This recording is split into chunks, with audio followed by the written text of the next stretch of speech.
pour les chrétiens de Syrie, d'abord Bassan Tahan, et puis pour un témoignage, Pierre Joseph, qui était encore pendant plusieurs mois en Syrie. Donc d'abord Bassan Tahan, merci d'être avec nous. Mes chères sœurs, mes chers frères, je suis porte-parole de l'Assemblée, du rassemblement, pour la Syrie, et j'interviens ici comme chrétien laïque qui croit à l'œcuménisme. Il y a effectivement un génocide de chrétiens, non seulement en Syrie, mais dans tout le Proche-Orient. Mais aujourd'hui, être chrétien au Proche-Orient, c'est être aussi yézidi, c'est être aussi ismaélien, c'est être aussi alawite. Quelle est la plus grande minorité aujourd'hui persécutée? Ce ne sont pas uniquement les chrétiens, pas du tout. Ce sont les sunnites modérés. Et là, mon appel, c'est qu'à partir de ce noyau entre chrétiens et au nom de l'œcuménisme, il y ait d'autres actes, d'autres manifestations où l'on puisse intégrer tous les gens qui souffrent de cette guerre. Qui c'est qui est là pour défendre ces minorités, n'est-ce pas? Pas seulement chrétiennes.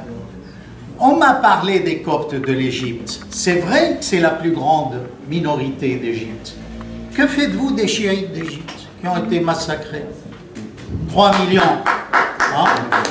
Là, on ne peut pas se taire, voyez-vous, le message chrétien tel que mes seigneurs me l'ont enseigné depuis ma plus tendre enfance. C'est justement l'ouverture vers l'autre. Et aujourd'hui, la lutte pour sauver les chrétiens d'Orient est inséparable de toutes les autres minorités, qu'elles soient musulmanes, ethniques, confessionnelles ou autres. Parce que le rôle des chrétiens à travers l'histoire, c'était justement cette entente entre ces différentes communautés.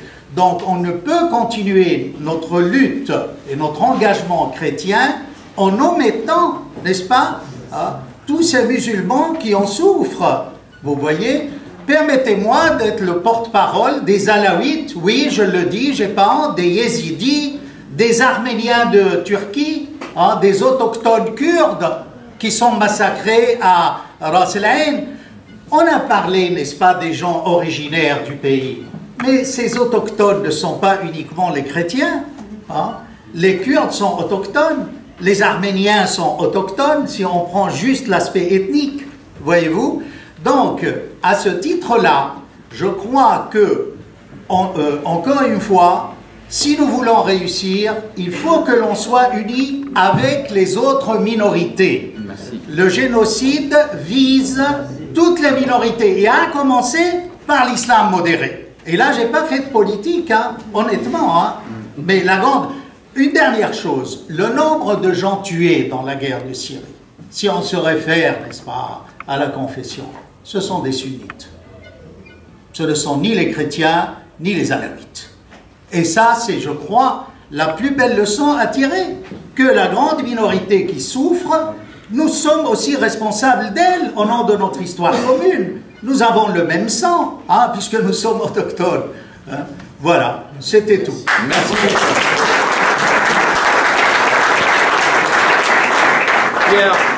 Pierre Joseph, qui a passé quelques mois en Syrie, quelques semaines, 2 jours. Voilà, va nous faire part de son témoignage. Et ce sera la dernière intervention. Voilà. Donc je vais être bref. Merci Patrick pour cette initiative formidable et pour tous les présents.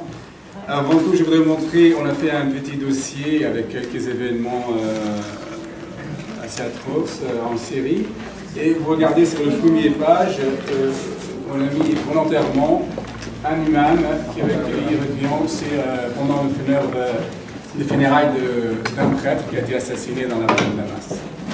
Donc, c'est un message qu'on adresse à tous les chrétiens du Moyen-Orient et du monde, et aussi aux autres religions, pour aider la Syrie à sortir de cette crise qui est devenue très très urgente.